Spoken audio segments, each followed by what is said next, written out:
We're about to go live here, everyone. We're just making sure everything's ready to go.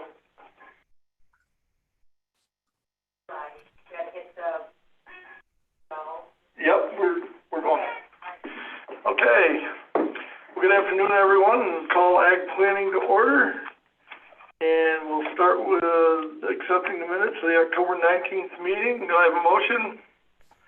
Moved by James Griffith, second by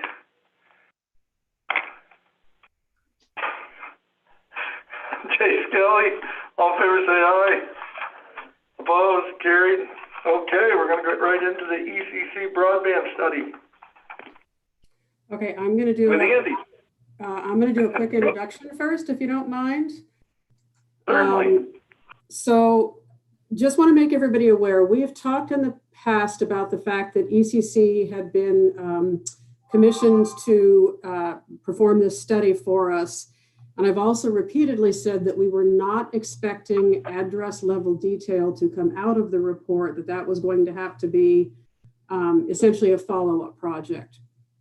However, ECC was actually, because of the timing on delivering the report, they were actually able to let us know that they could in fact provide that address level detail as part of this report, but there was an extra fee to do it, which was $3,600. So Beth Gillis of the Lake George, Lake Champlain Regional Planning Board stepped up, offered to pay for it. So I would like to heartily thank her for that.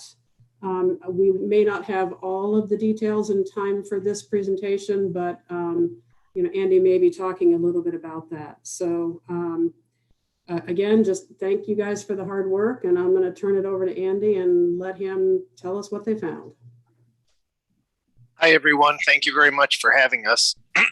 Just as a little brief background, I'm Andy Lukashevitz, Director of Broadband Development for ECC Technologies. Also with us today is Jeff Brooks. He's our director and actually resides in North Carolina, and he does all of our BAT programs for us, the Broadband Availability and Adoption Tool programs. And then also with us is Cameron Beck, and he is one of our consultants that has just joined our team. And so that's who we are. So now, if you don't mind, I'll take a moment and start to go into, let me see if I can share my screen.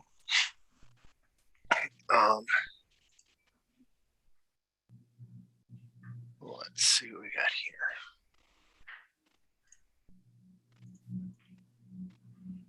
Okay, you should be seeing a Washington County cover page.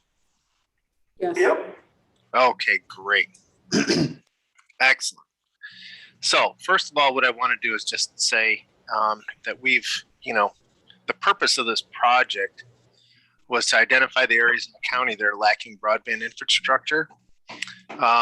That data that we collect is going to be used to hopefully develop some technical solutions to address the lack of broadband in your county. The other thing to keep in mind is that the findings that we come up with, both from the BAT program as well as from the inventory, actually is going to be very helpful to working with any partners that you might want to work with, be they carriers that might want to provide last mile service. The primary research, what we did, now you may recall, we actually did some work for you guys back in 2014, and this is a refresh of that map, the mapping program that we did for you. But what we did is we sent an outside plant designer to travel the rural roads of the county. We didn't go through cities or villages. We just wanted to hit the rural areas as best as possible. And we wanted to collect the wireline information, the incumbent local exchange carriers, which you have one, Verizon, and cable TV service, competitive local exchange carriers. We wanted to go after and find the network service providers. And we also documented the communications towers and their owners.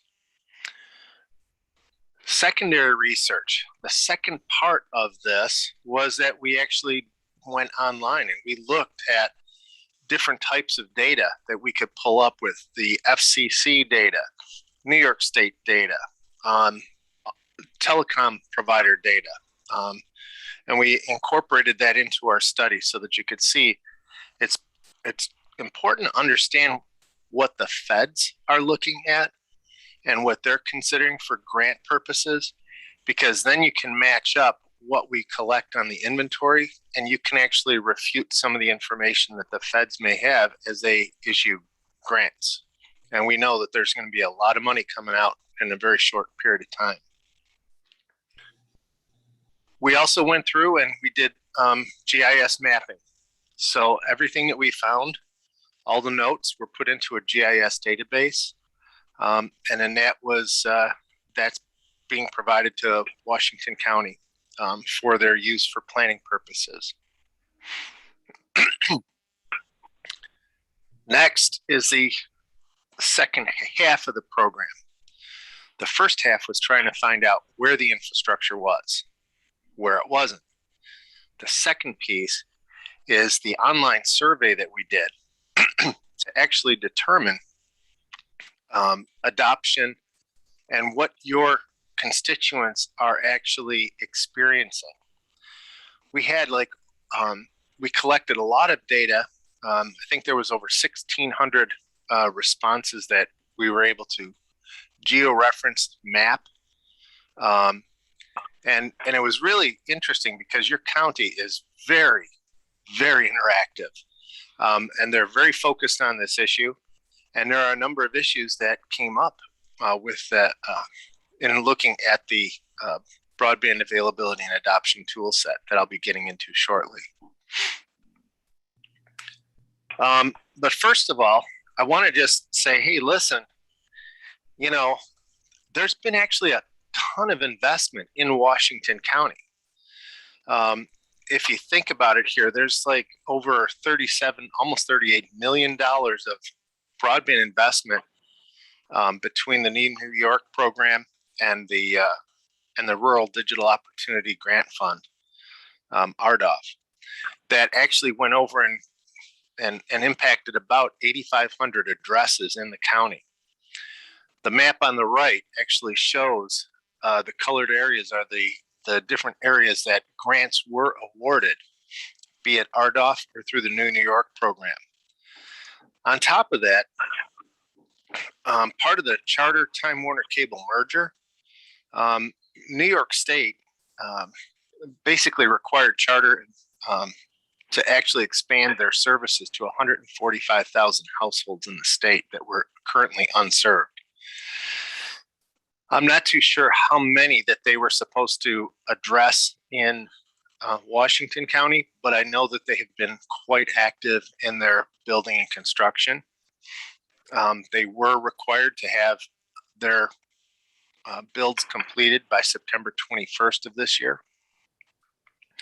But one of the interesting things to point out is that of the New York broadband program, 2,210 of those addresses, New York State awarded grants to HughesNet, which is satellite service. And that was over 30% of the locations were given grant application to HughesNet. Now, I'm sure you folks are familiar with HughesNet. They really, it is a broadband service, but it's really not considered broadband in the current state by the federal government.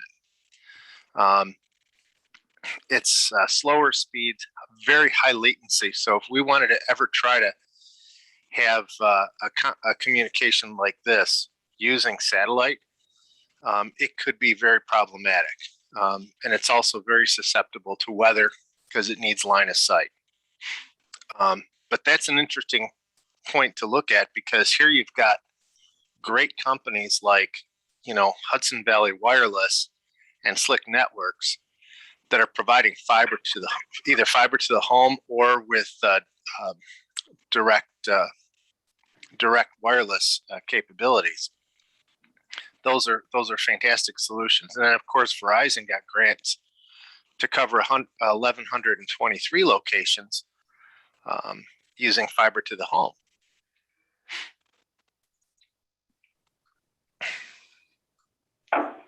Now, here's what we were able to map based on the coax. That's what cable TV provides. They provide their broadband service typically over coaxial and or fiber optic services. Spectrum does have fiber to the home in some areas.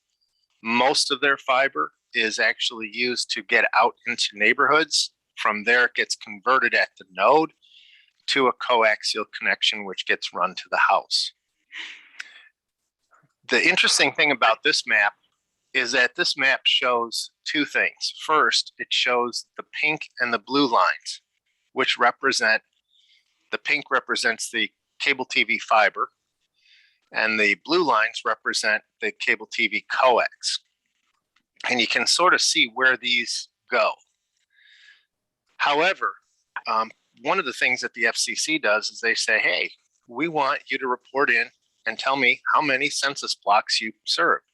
Even if you have one home in that census block served, we're going to count the whole thing. So if you look at, hold on, I just lost myself here. And I'm going backwards. There we go. If you look, and let me see if I can zoom this in a little bit better. If you look, you'll see that a lot of these are census block areas. Because it's grayed out, it's considered served by the federal government, even though you don't have infrastructure anywhere near there. So we've mapped out infrastructure where we can find it.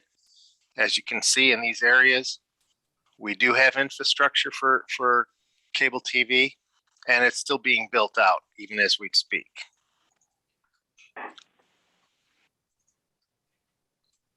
Next, we looked at and mapped out the incumbent local exchange carrier, which is Verizon. This is their service territory. We identified their central offices, and we identified where they have fiber optic infrastructure. That doesn't necessarily mean that where they have fiber optic infrastructure that they're providing fiber to the home service. A lot of times they're just extending DSL services out into a neighborhood.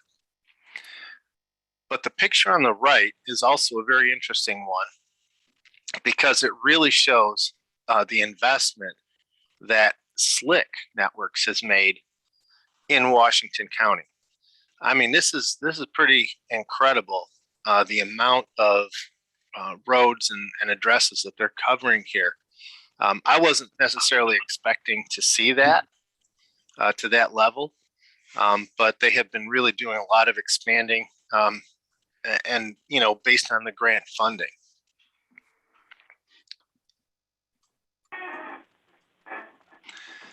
And then what we have is we created a full map of all the infrastructure that we collected as far as any type of fiber optic cable and coaxial cable, since those are the two vehicles that bring the best and the most future-proof broadband that you can get.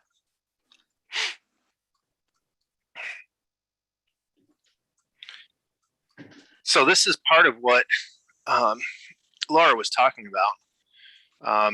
And we're fine-tuning this map as we speak. But what we've got so far is that we have identified about 398 miles of roads that do not have coaxial or fiber optic cable on them, which is impacting about 1,476 addresses in the county.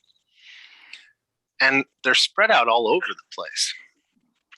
But we do have some consistent areas down in the south as well as up in the north.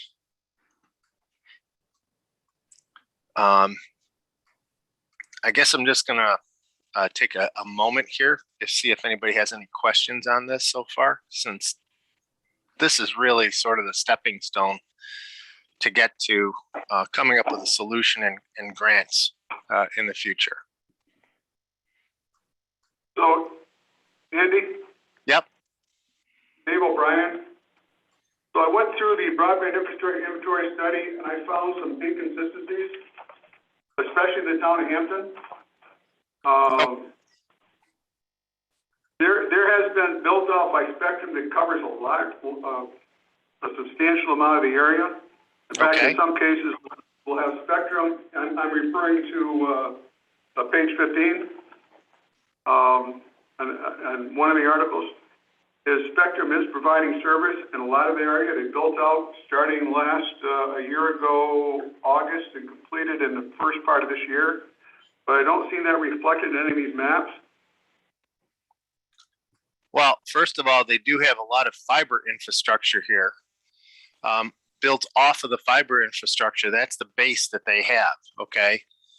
They typically run fiber into the neighborhoods, and then they create electronic nodes that convert the optical signal to an electrical signal. And then from the node, they basically bring drops to the house. So this is Hampton that you're talking about, right? Yep. If you go to figure 7, potential grant eligible areas. Okay. There's a lot of the areas covered by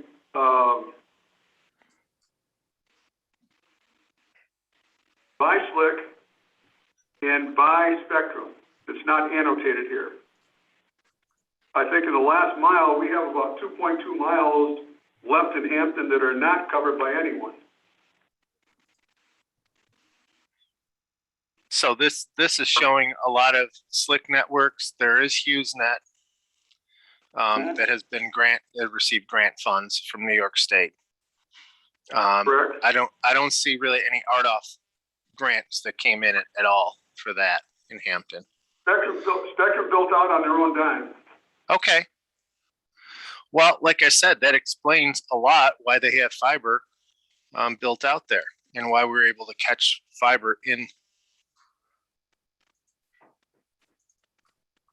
Hampton. We see that there is a lot of fiber infrastructure that has been laid down, which is the basis for their construction. So we probably caught them in the middle of their build.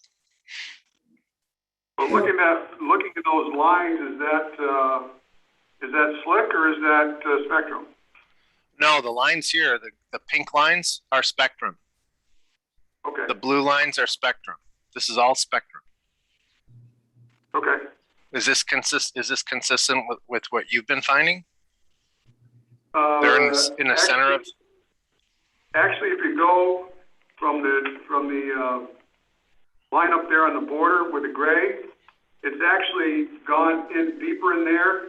It's also been down on the western side, all the way down. Came through 21 because 21 feeds into Granville also. Spectrum built out that area in their own dime. So I was just looking at this sort of inconsistency in what's there. So Dave, if I can, when you say Spectrum built out on their own dime, that was largely part of the requirement to add or to complete the 144,000 new passings. What I am going to suggest that probably needs to be a next step in this, because as Andy said, they were able to observe what they were able to observe at the time they were out in the field. We do have the plan of record from Spectrum, but what we've also got is a non-disclosure agreement. But Roger can possibly correct me if I'm wrong, but I think that once ECC delivers the actual addresses of unserved, I, being one of the people who signed the agreement, can then potentially compare those addresses in the plan of record to what ECC gives us, just to sort of double check where there are now areas that Spectrum is actually serving that might not have been identified here, or vice versa, areas that Spectrum says that they're serving that we didn't observe infrastructure at. So I think that comparison can be done, but unless, again, Roger says no, it just hasn't been done as of yet. And keep in mind that, you know, the evolution of broadband in your county is always changing. It's always growing. Something new is always happening. So what we have here is a snapshot, and the snapshot is telling us that in Hampton, for instance, it's showing that Time Warner Cable actually was building out there. Typically, they build the fiber first, and then they build the coax off of that. So in that snapshot of time, that's what we're seeing. And I think that what Laura is suggesting, that's really the correct next step to go, to match up with their plan of record, to match up with what information that you have from Spectrum, because that's not made available to us. And then you can actually really firm up the addresses that you can, that need to be focused on. Okay. Thank you. Oh, sure. So we went through and we talked about the CLEC and the ILEC fiber. We talked about the total infrastructure and what we saw, and what we collected. And it's all in a GIS map. And then this shows where we feel that there may be some unserved areas. So if you look, I mean, even if we want to use the town of Hampton as an example, you know, there are some, but we showed still that it's fairly covered there with you know, because of Spectrum's activity and SLICs.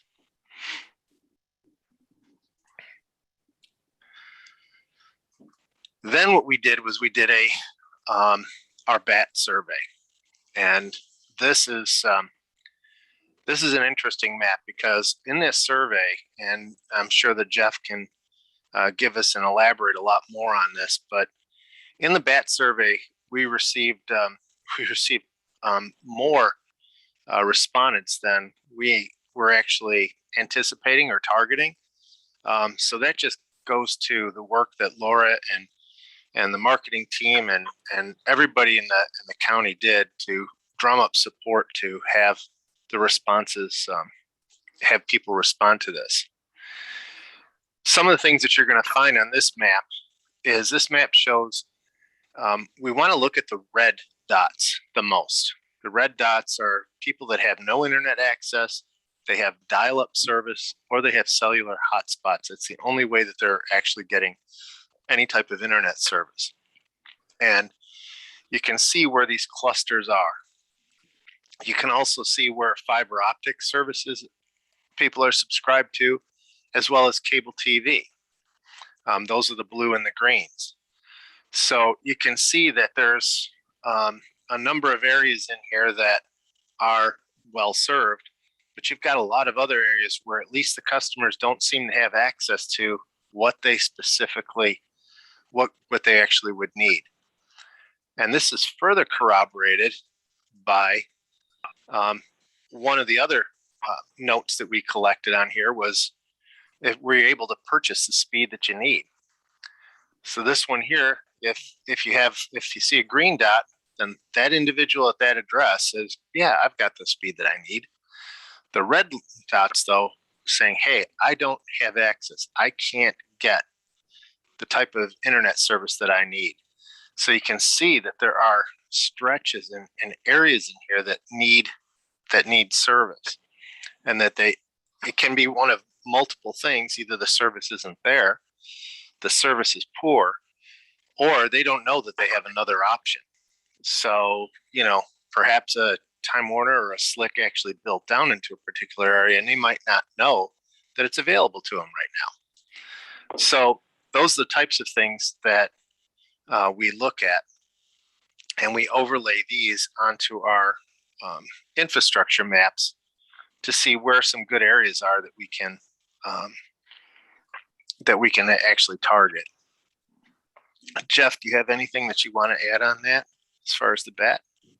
No, I think those are good summary points. I will reiterate one thing that Andy pointed out. Can you back up one slide, please, Andy?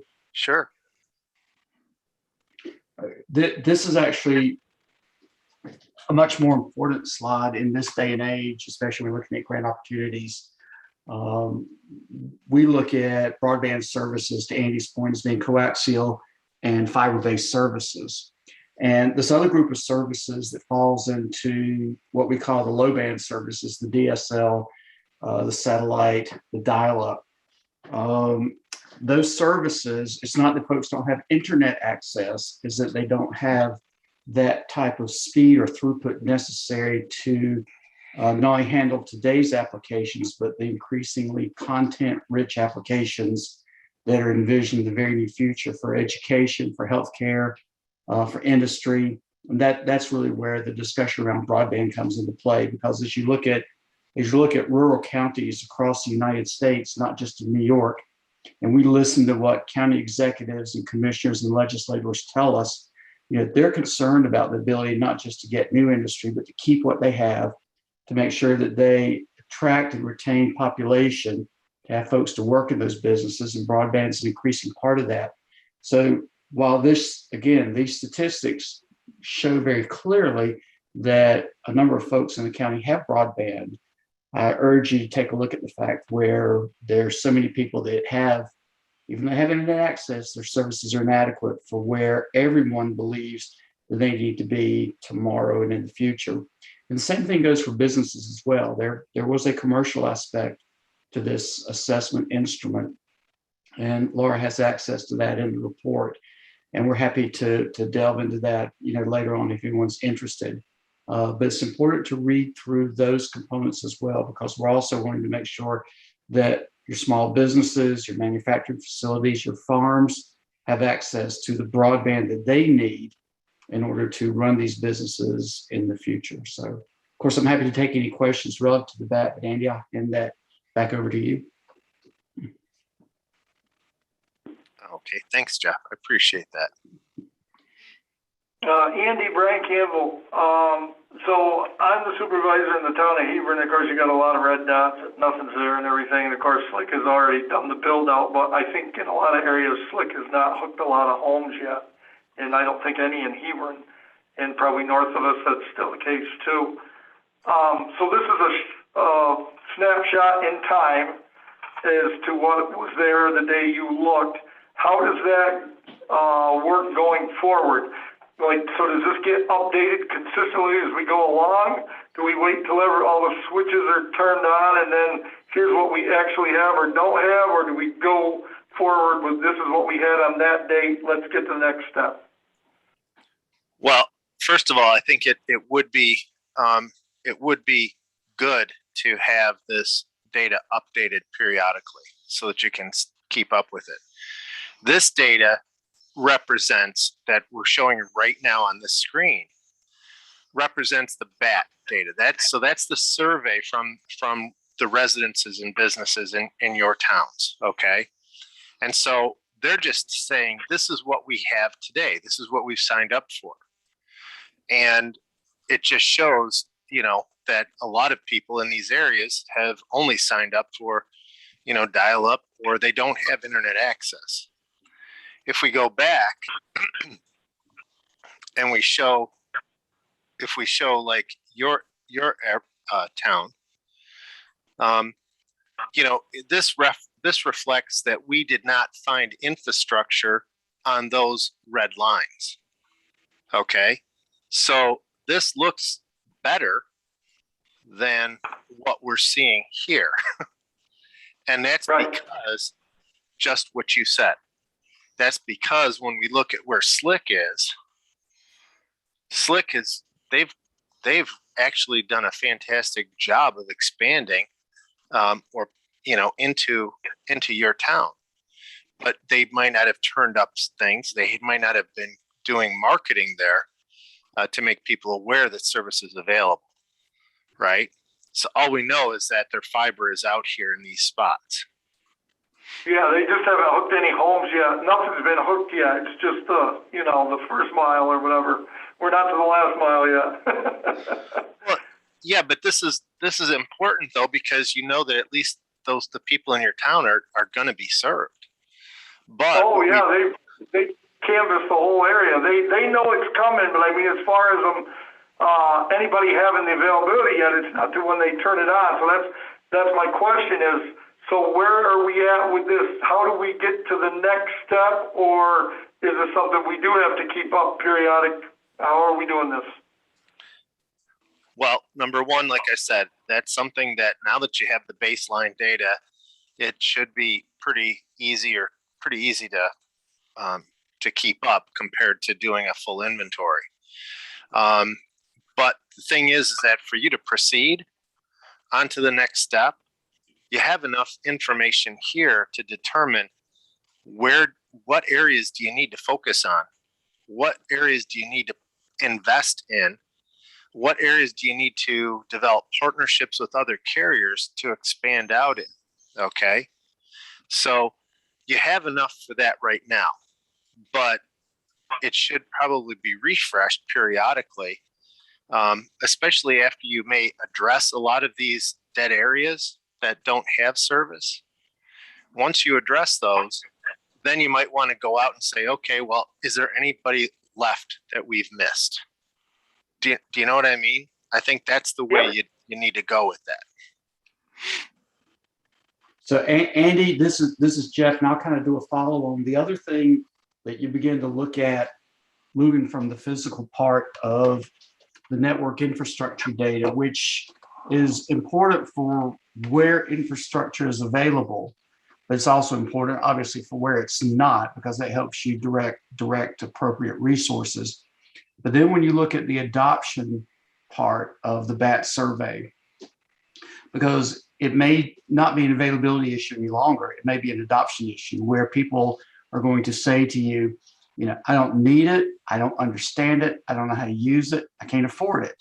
So those are different methodologies that other counties and other municipalities try to work through when they figure out how to invest money. Do we invest money in helping a provider expand their services so that we have universal service in the county? Do we invest money to make services more important, more affordable for people on fixed income or in SNAP type households? All of the data that you get is mappable and you can layer it one to the other. And I think that's what becomes really important is when you pull that demographic and that firmographic data overlaid on top of the network data that Andy's presenting here, that really helps you have a more clear picture.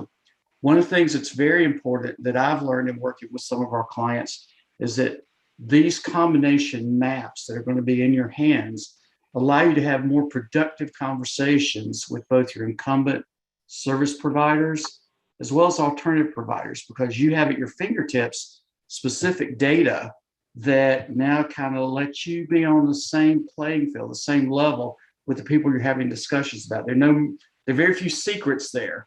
So whenever a service provider says, well, we're going to expand into this area that may represent contiguous territory to where they're currently serving, and we want some help from you to do that, you may be able to come back and respond by saying, that would be great, we'd love to help you there, but we've kind of got some areas up here where there's very low density. We understand that's not necessarily cost effective for you to build out there. Maybe we'll help you get some assistance in that area if you'll serve that area. And so now it becomes kind of a quid pro quo in terms of these negotiations. But the advantage is you have not only physical network data, but you have respondent data as well. It helps you gauge how your constituents are looking at this in terms of their own lives or businesses. Thanks, Jeff. That was great.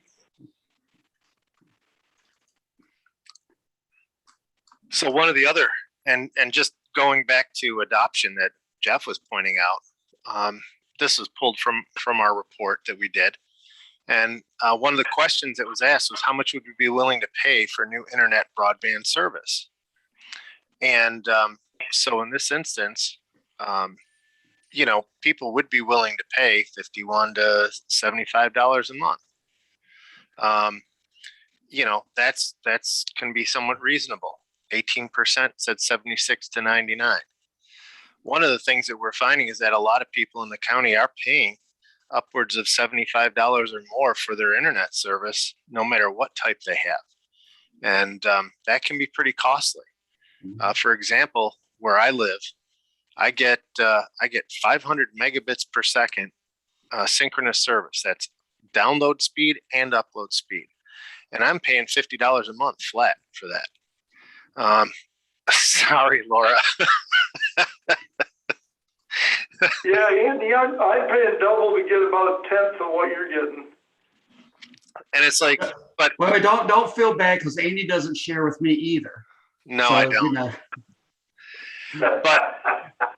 But I didn't say that to make you feel bad. But what I did do is I'm bringing that up because that's one of the key things of having a provider like, a fiber to the home provider, bringing their services out. So Slick is going to be able to deliver, quite a bit. Spectrum, when they have their fiber to the home type of service, they can offer a lot of speed. Their coax service offers a lot of speed as well, but fiber just blows it out of the water. So that's really pretty neat. But here's one of the obstacles that you, as well as the carriers, have to overcome. First of all, if you're going to build 398 miles of infrastructure that currently don't have, cable or fiber optic infrastructure there, what you have is it's going to cost you upwards of $22 million, or the carrier or whoever else.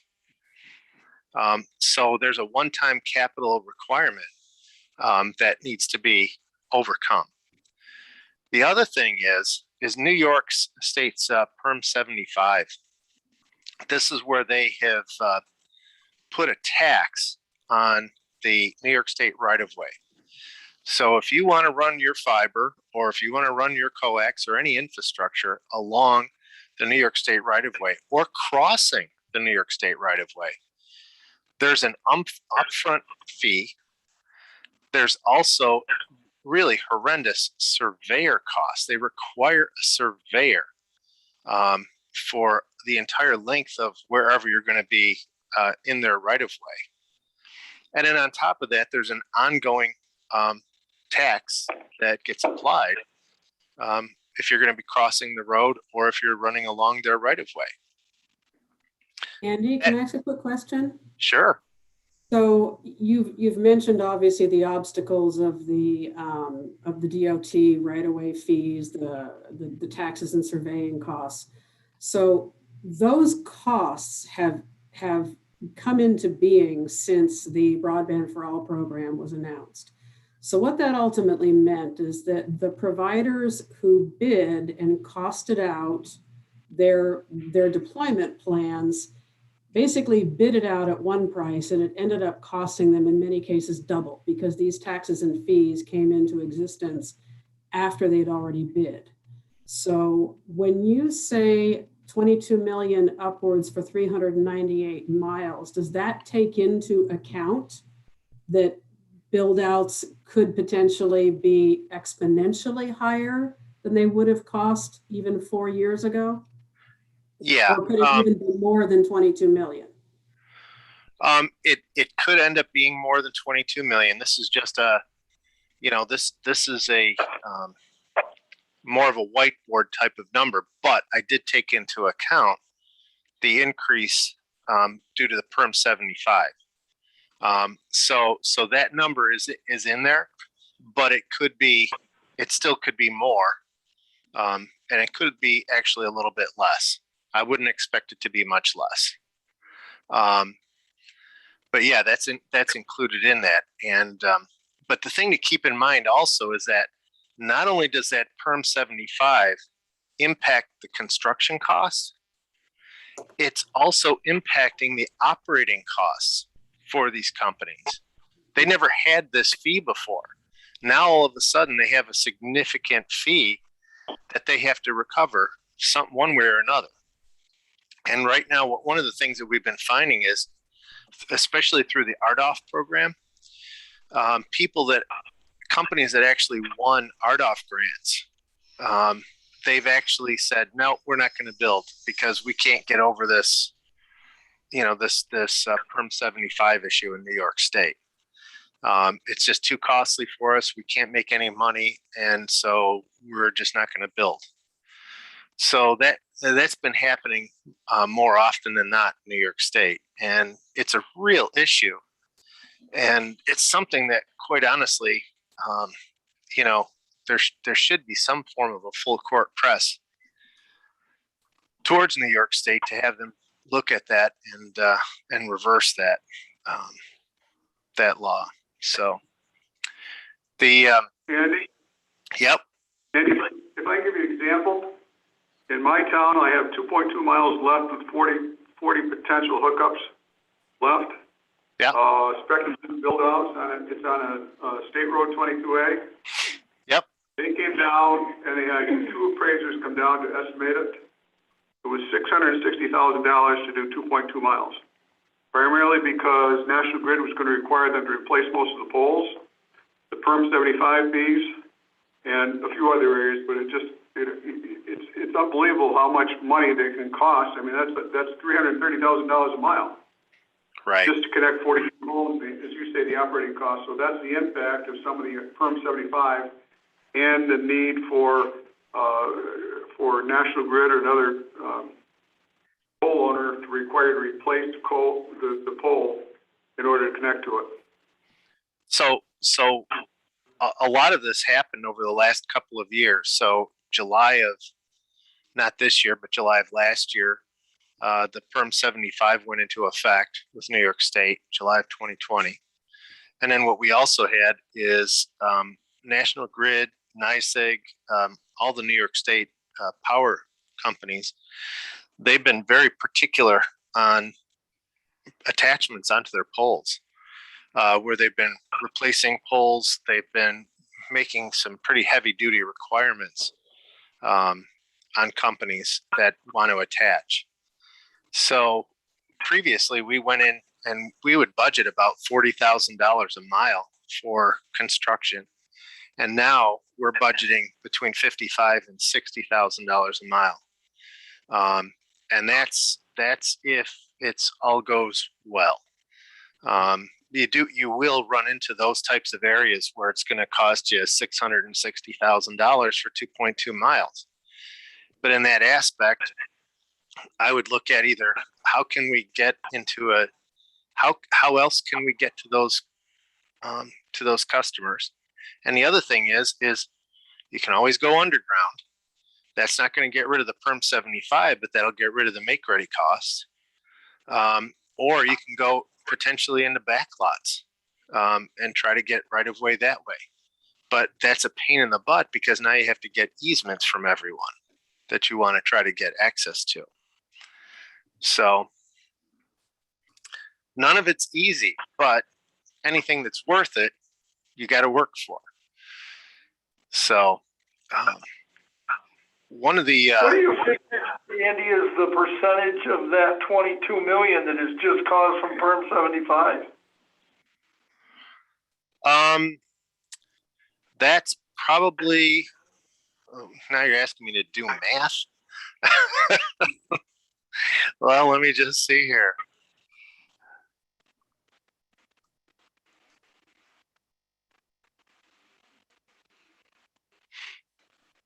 Well, you could give me a straight dollar figure. I'd go with that too, but I figured you were going to give me a percentage. Well, I figure it's about $18,000 a mile. That's roughly. So I don't know how much that comes up to a percentage, but it would be anywhere between 15 and 18,000. It's just Perm 75. Yeah. Yep. Wow. It's huge. And the thing that really kills it is that New York State is requiring a surveyor to go out there and survey the entire right of way that you want to attach. That's a tremendous cost, let alone the taxes. At the end, Andy, Slick got to the point where they didn't even want to mess with poles anymore or right of ways. They just went right up the side of the road and put in the right of way when it wasn't state owned, and stayed off the state roads as much as they could.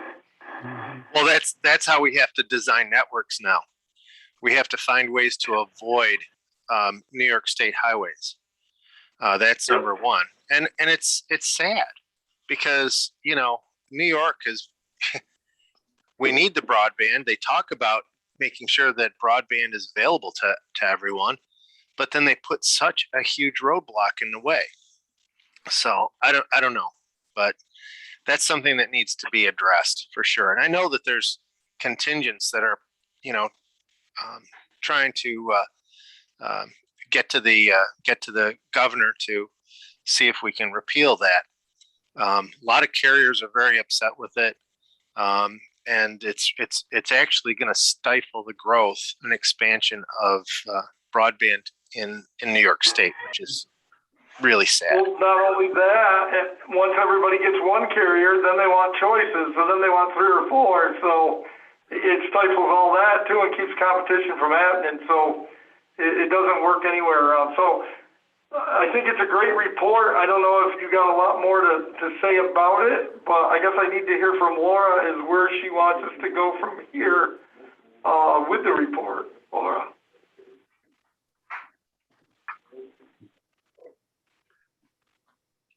Okay. So Andy, is that, can't recall, is that pretty much the end of the slides? Okay. There's just the, we were pretty much on the last one and just on next steps.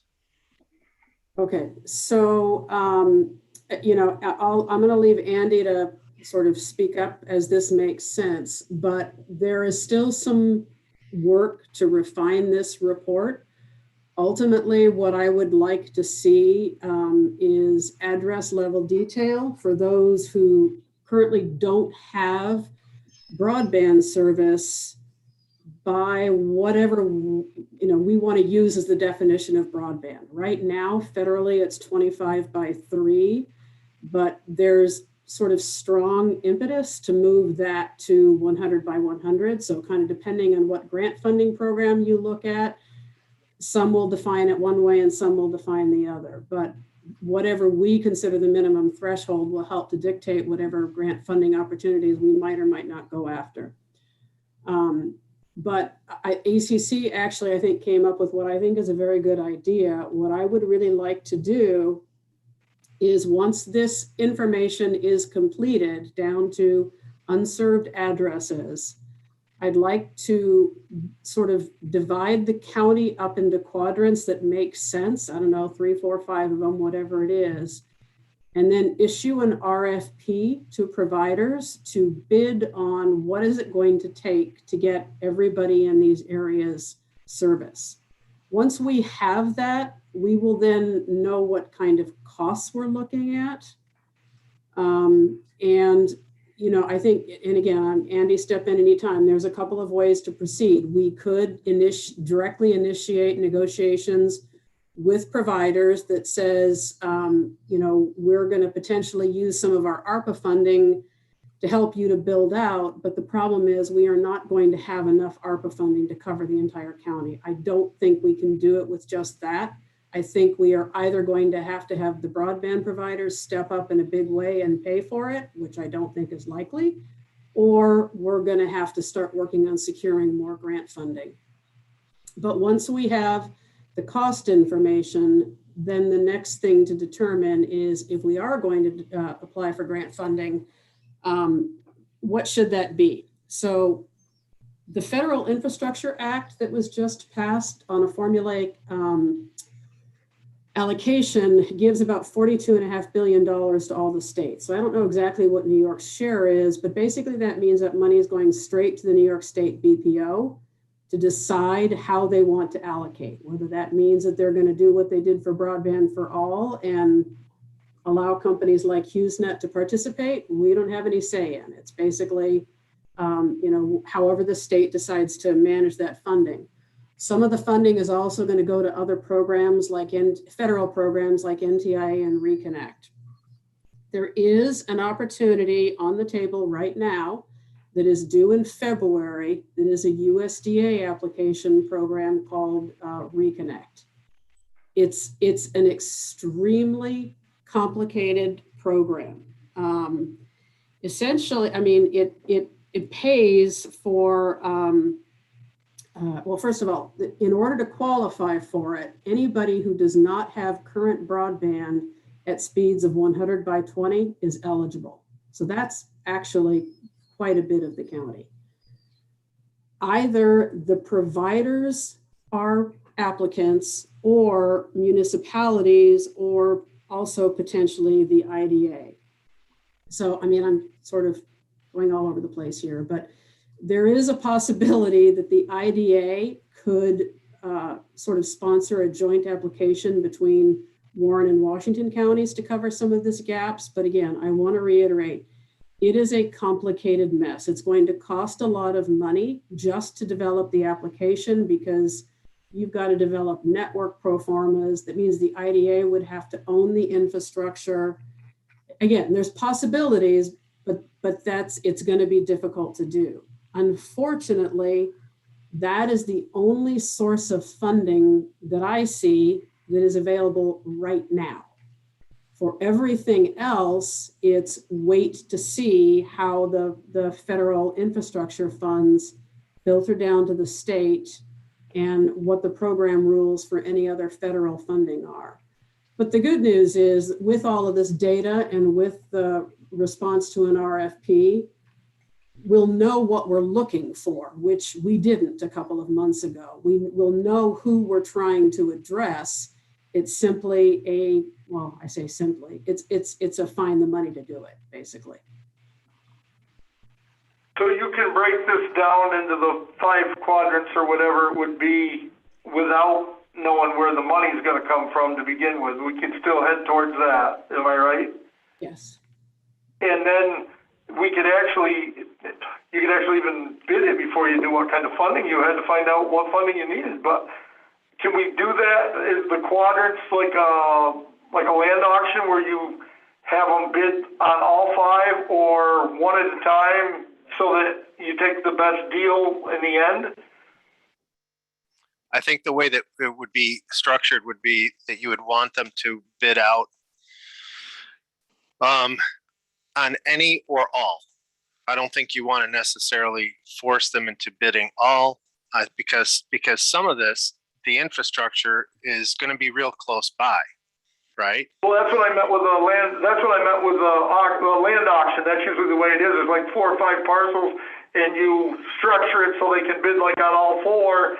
But then if somebody collectively pays more for all of them, they get them all. So in this case, it would be the opposite, be if they bid the least. Right. So like, for instance, if there are areas, and I'm just picking on Slick here, but if there are areas that are short extensions off of where they already have their network, it would make a heck of a lot of sense for them to bid on it. It would probably be most cost effective because they don't have to extend their network that far. And they've already got the infrastructure really close by. So, that major investment wouldn't be there. But if, for instance, you're requiring Slick to go down into the lower corner of White Creek or in the upper corner here of Fort Ann, it may not make sense for them. It might be very costly, but you might have spectrum that's running right over in these areas. So it might be beneficial for them to expand out. The thing about it is that you're covering the area that currently aren't served today. But the negative to that is that you're not really promoting competition, because then that's going to be the only service that customer is really going to have access to. But having access to something is better than not having access at all. So now, We've been this hearing is that for Jeff. years.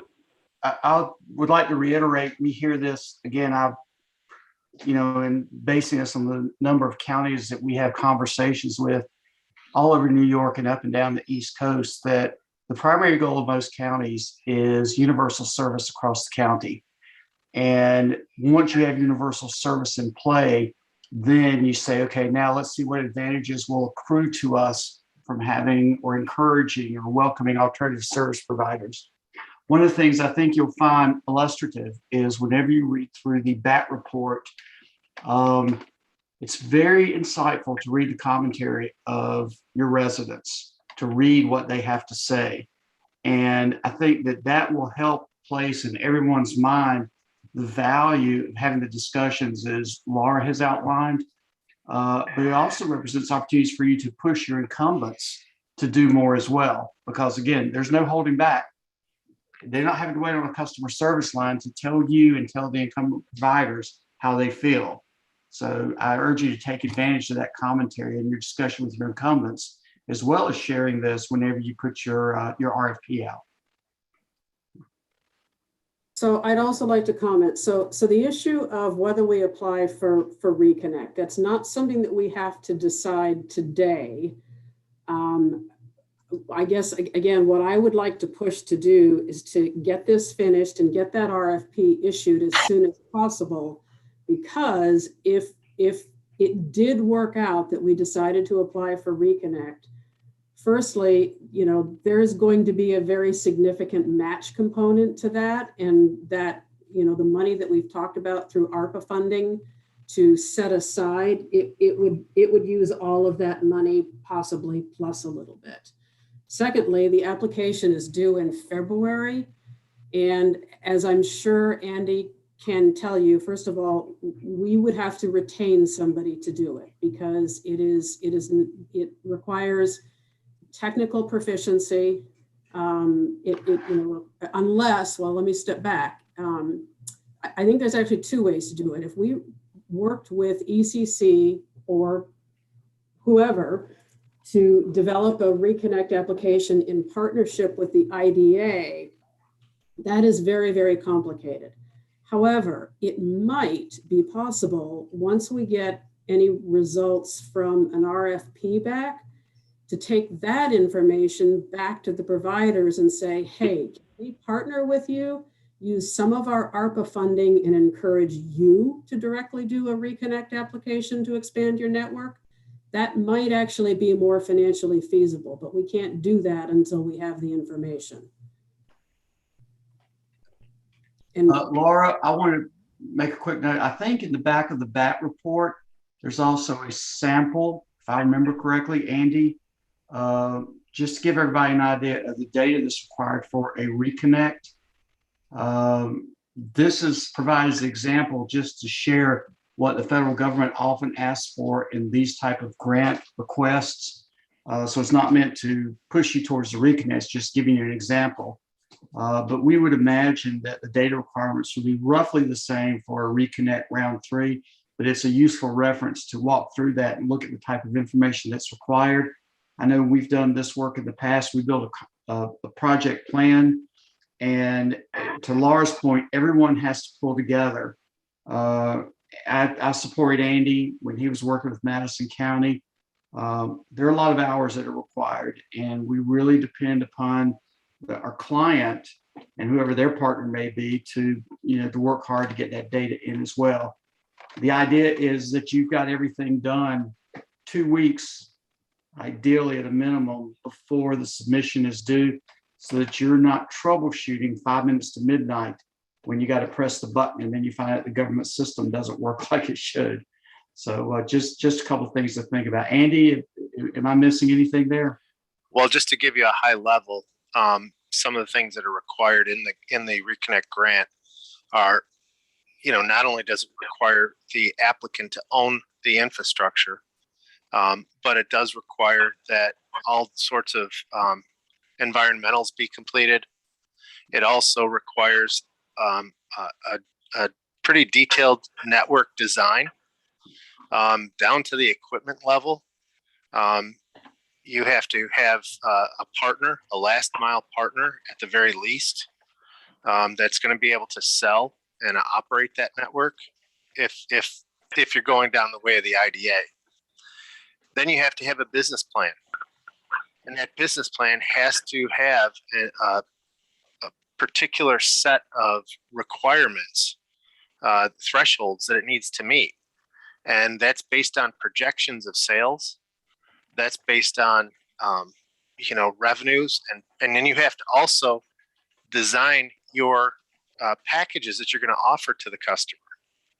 So when we did this for Madison County, luckily we had a partner, Empire Access, that was willing to work with us and say, yeah, sure, And the nice thing about that is Madison actually won their Reconnect grant. We're in the process of implementing it now. And Empire Access is coming in to Madison County, and they're going to be competing directly with Spectrum for broadband services in their county. But boy, oh boy, was that a bear to pull all that information together in a very short period of time. It was tough, to say the least. Not impossible, just really tough. So let me add this. I mean, as we started into this project, I think I kind of had some great hopes of Reconnect, but the more I look at it, again, not impossible, but the harder it looks that's going to make it work for us. So Andy, go ahead, make me cry again. Give me a ballpark of what the cost would be to, develop that application. Andy, let me answer $1 that. Hey, Laura, just go ahead and cash the check from the infrastructure bill, and that might cover it. Yeah, exactly. Yeah. So not only would we have to, we would actually, basically, again, we could not do this on our own. So we'd have to, or work with the IDA, or however we did that, partner with somebody like ECC to develop the application. That's going to have a really significant cost, and there's no guarantee that we win the grant.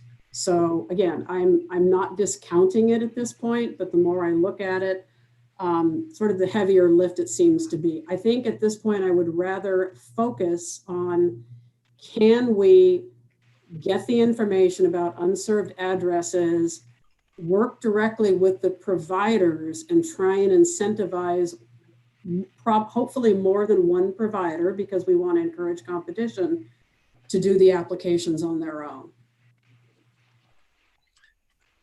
And think about it, because one of the things that you want to do with the carriers, let's just use this as an example. Let's say that you're talking with Spectrum or you're talking with Slick, and you need them to get to a particular location, cover maybe a half a mile of a road that's unserved.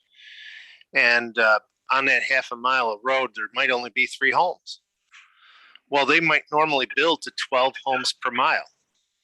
And in this instance, you're only at 6 homes per mile. So if it's going to cost them, let's say roughly, let's just use round math, $60,000 to build down that area, maybe what the county has to do is to say, okay, well, we're going to make up the difference between that 6 homes per mile and 12 homes per mile that you're missing. So if that's half the cost, then the county would contribute, half the cost to the construction there.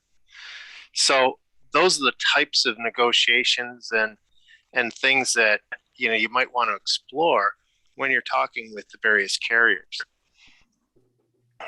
And the first thing that I would do is I'd look at the areas that are,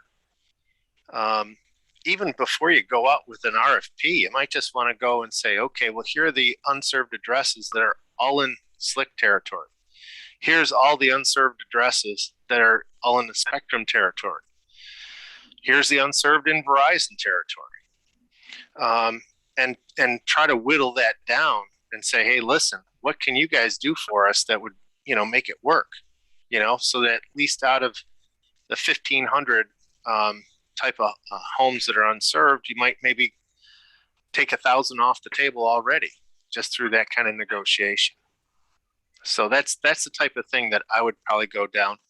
Then if that didn't work, those initial conversations, then I'd go with an RFP. If the RFP didn't work, then by that time, you're going to have other grant opportunities to go after. And then you might even want to think about other options, which are, if these folks don't want to play, then do you build your own network? Do you build your own open access network and try to bring other carriers in? What's the type of thing that you have to do? So, it's like, take baby steps first. Let's see how much we can get done. If we get 90% of it done, great, through that way. And then if you have to go for grants, then you can go for grants. Just to clarify that, Andy, you're saying that whoever applies for the grant is the one that's going to get ownership of that area? Correct. Or network? Okay. So Correct. if we do it, we'd end up owning the network instead of the company that's in the business. Correct. So we would rather they did that. And now, by partnering with them, it's possible that we would only need some of the match because they would have to have a match too with grant money. Is that the case? Yep. And let me give you a for instance. Madison County, they won their grant, so this is how they're doing it. They were the grant applicant. The total project is a little over $16 million. They applied for and received $10 million in grant funding. The county itself is contributing $3.5 million as their match, and then Empire is going to contribute $2.5 million as their portion of the match. And what happens now is, so now that's all covered, but Madison County is going to have to own all the infrastructure. Okay, well, that was a problem because they don't really want to run their own data network, right? But right. But what they're going to do is they're going to own it, but they're going to go into an agreement with Empire, where Empire will provide the last mile service. Empire will be able to use the fiber to provide the last mile service. Empire will bill and collect and maintain the network, the electronics, as well as the fiber. And what's going to happen is Empire is going to provide, I don't want to call it a revenue share, but they're going to give a percentage of the revenues that they collect back to Madison County, so that Madison County can recover their $3.5 million investment. But it's all set up in the agreement that they're in the process of negotiating now with Empire. So they aren't really going to have to worry about the network because Empire is going to take care of it for them. But what's also going to happen is if Empire decides to default for whatever reason, at least the county owns the infrastructure and they can bring in another carrier. So there's options available. But if Empire gets the grant, or in this case, Slick or someone else, that's great. The county doesn't have any responsibility to worry about. But if they go under for whatever reason, someone else is going to have to buy them out, or the customers might get stuck. So, it's a similar model on both sides, but that's how they're avoiding having to do a lot of work. We actually have a client here that is an electric cooperative, and they won a BTOP grant back in 2009, and they went into a partnership with another company. That company has facilities-based phone, cable TV, internet services, and they said, hey, we'll partner with you. We'll come up. You, electric co-op, own the infrastructure. We'll handle everything else. The deal was extremely one-sided, and the electric co-op finally got out of it. But they have no experience in running these types of networks. So right off the get-go, in the space of 30 days, they have to disconnect all of I think there are 4,000 subscribers. They have to disconnect all their video services, all their cable TV-like services. So the users are going to be left with internet and voice because it's a resold service, so that just automatically handled. It's not really a big deal. But the video is a big deal because there's no warning that those changes are going to happen. The good part is that the co-op owns all of the fiber and all of the drops. So they're not going out of business anytime soon. They can't pull out because that's where they provide electricity. So at least these folks won't be left in a lurch if this is their only provider. And if there's a competitive providers in place, they may lose subscribers to the other provider that may offer video, don't know. But at least because they own that infrastructure, they have more control over supporting their customers than they might if the third party owned it. good. Well, Laura, I guess we'll proceed with your recommendation unless anybody wants to do something different, but I think that's where we'll go for now because we got a lot of other things to do today. If there's something you want to do to wrap that up, Laura, go ahead. No, the only thing that I would say is I did provide all of the supervisors with a draft copy of the report. As we mentioned earlier, it is being finalized. So if there are specific comments or concerns as that's being worked on, please get them to me so that we can get them to ECC prior to any issuing of a final report. And then, once the report is finalized, we'll make it available to the public. Very good. Any questions from anyone on the board? Cece, just speak up. I want to thank Jeff and Cameron and Andy for being with us today. That was very informative. Thank you so much. Thank you, guys. Glad we could help out. Thank you for having us. Our pleasure to be here. Take care. Thanks. Thank you, guys. Yeah, just unshare the screen if we can. There we go. There we go. Have a great day and have a great So long. Thanksgiving, everyone. See you. Yeah, you too. Okay, Laura, that pretty much took care of the broadband funding options also, am I correct? Yes. Okay, so we're on to the tourism occupancy tax discussion. Correct. Okay, so as you all know, we have an agreement in place with Airbnb to collect occupancy taxes for short-term rentals on Airbnb that they then remit back to us on a monthly basis. Until last summer, Vrbo, who is a major short-term rental competitor to Airbnb, there were no similar agreements in place. However, as of last summer, there are a few across the state. I was actually able to obtain a copy of one of their agreements and have asked Roger and Al to both take a look at it just to make sure that there aren't any significant concerns.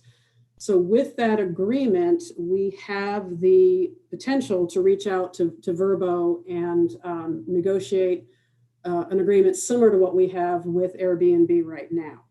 But there's actually a bill that is likely to be taken up in the Senate and Assembly this session. It's been sort of worked on off and on since 2014. And what I'm told is it's getting, it's sort of being well regarded at both the Senate and Senate and Assembly level and is likely to be discussed this session.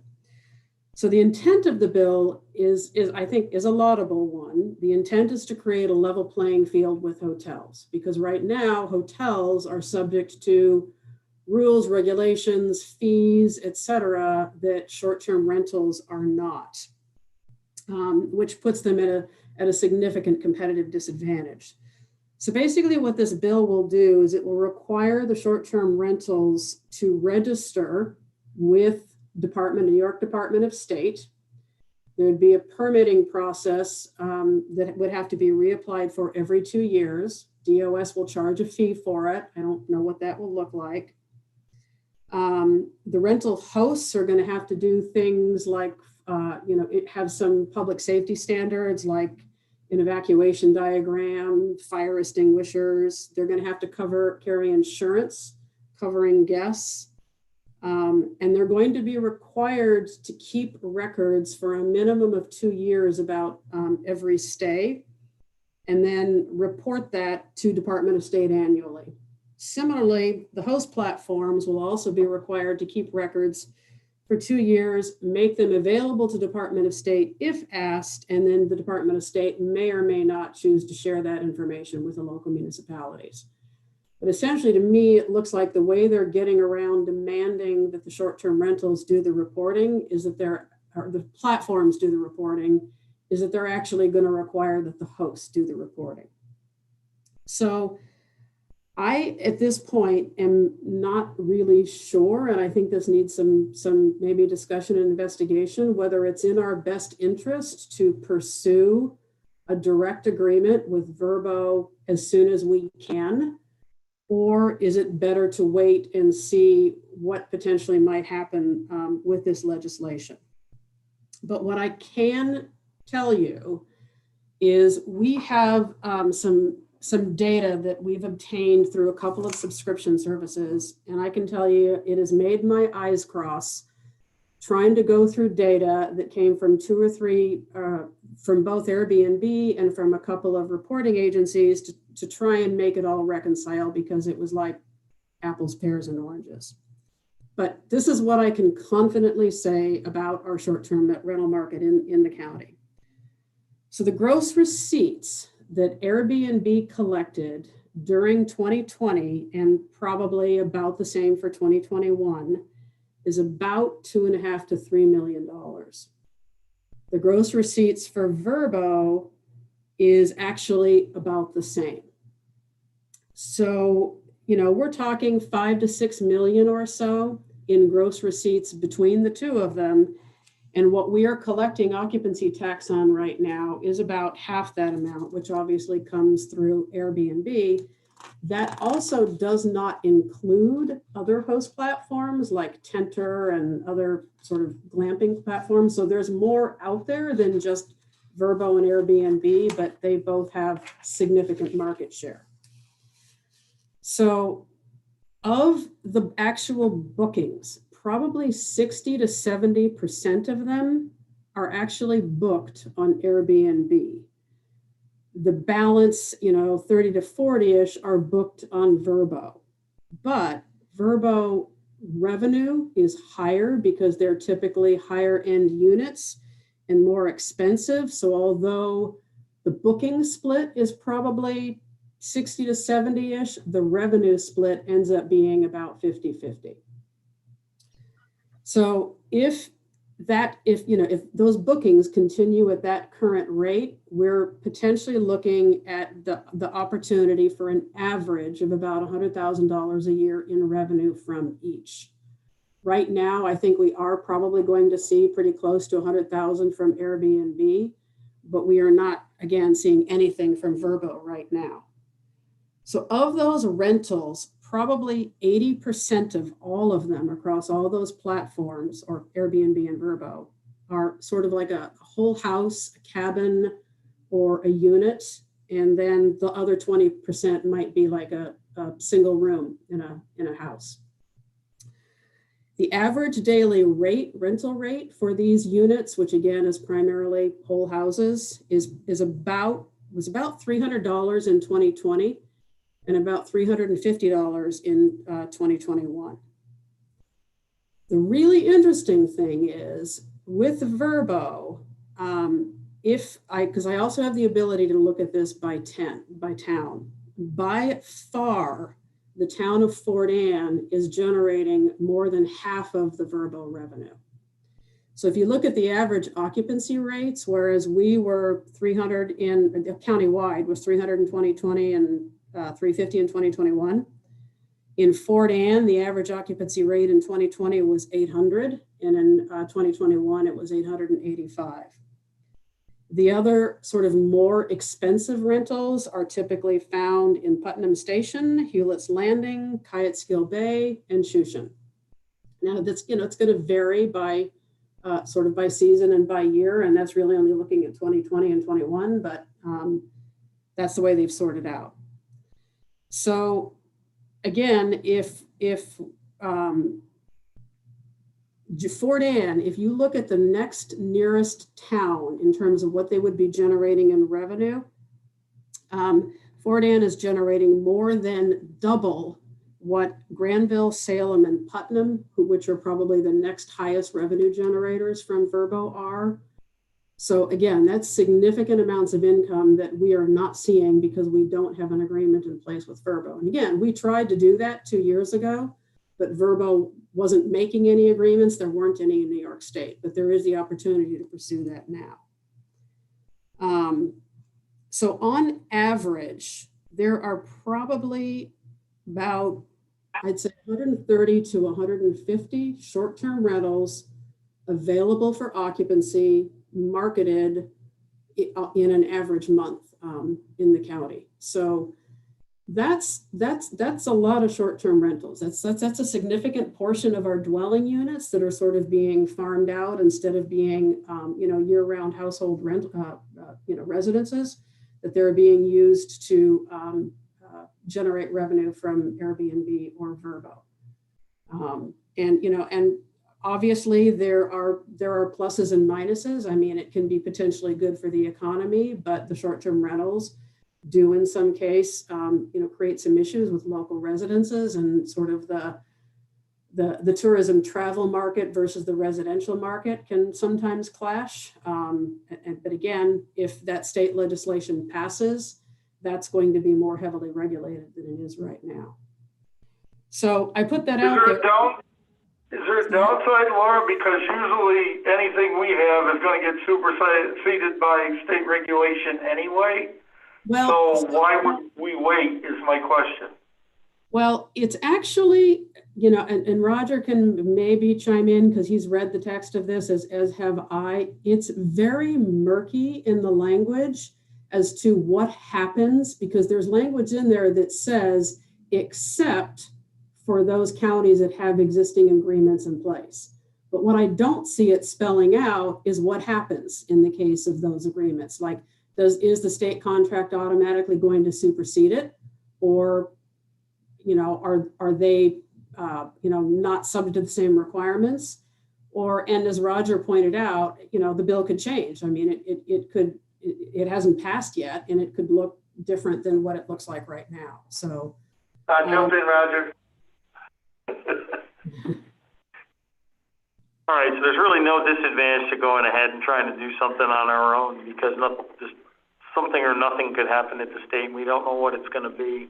We can simply put in that agreement that if it's superseded by state law, then it's superseded by state law. But we're going to hopefully be able to move faster than the state is on this, number one. Number two, you got to look at this bill. It wouldn't be fair of me if I didn't bring this up. You got to look at this bill as it's telling all these people they have to do all these things, but who's going to make sure they are? It's not going to be the Department of State. It's going to be your friends over at Burgoyne Avenue that work for John Graham. So Sam Hall has a good handle on it in Fort Ann, so maybe we don't have anything to worry about. We may be spending a lot more time in Fort Ann, if that bill passes. So just don't forget, state laws giveth and state laws taketh away. But there's really no downside to us pursuing it now, because we set our own schedule. And if it's superseded, it's superseded, but why would we wait? James Griffiths, we've been waiting to hear from you all day. I agree with Roger. Why wait? With this opportunity, I don't foresee the state passing this bill in the legislative form that it's in. I think it's going to be a lot of things that change. I think the regulations on the hosts, I think the regulation on the homeowners is absolutely going to change. I think you get a lot of pushback. Expedia owned Vrbo, so you're going to get a lot of money pushed in from that side as well. So I don't think we should wait. If Vrbo has an agreement out there, let's go grab that money while we can. And if it does change and the state does create a law that supersedes ours, well, now we have a leverage point to continue that dialogue with Vrbo and how we can negotiate that, whatever may come out of it. But I don't see the downside of moving forward on this. Is that a motion to make that happen? I'll make that motion. Do we have a second? Second by Jay Scully. Any discussion? Anything you want to add, Laura? No, the only other comment I want to make is that one of the things that we've talked about is the fact that this agreement with Vrbo, and it's, I believe, or with the Airbnb, and it's similar with Vrbo, basically says, we're going to collect the revenue, you're going to take what we give you, and we're not giving you any reports. You're basically just going to shut up and take it. So one of the things that I was trying to reconcile is how close are they in terms of what they're remitting? And when I first started looking at it, I actually thought that it was significantly off, but that had more to do with the apples and pears and oranges nature of the data and looking at it further. I mean, again, I don't have enough data to say absolutely, but I do believe that what Airbnb is remitting to us is at least within a reasonable ballpark of what they should be remitting to us. Like, I don't have any concerns that they're way in left field and keeping a whole bunch of money that they should be remitting to us. So hopefully it ends up being the same thing with Verbo. Anybody else? All in favor, say aye. Opposed? Carried. Okay, that was all that was on my list. Any other business to come before ag planning?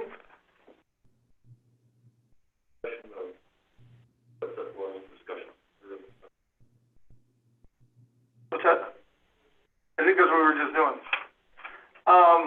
The only thing I wanted to add right at the moment was, and I don't know if Jay Skelly's seen it or not, and of course Cassie's not on today, Farmshine printed the COP26 or whatever the heck it was that they had to do with climate change and how it really surrounded and catapulted right through the dairy industry. And I don't know that anybody's aware of that. And if I could get an electronic version of that from Farmshine, I think you'd find it awful interesting to read as to what they're trying to accomplish and doing to the dairy industry.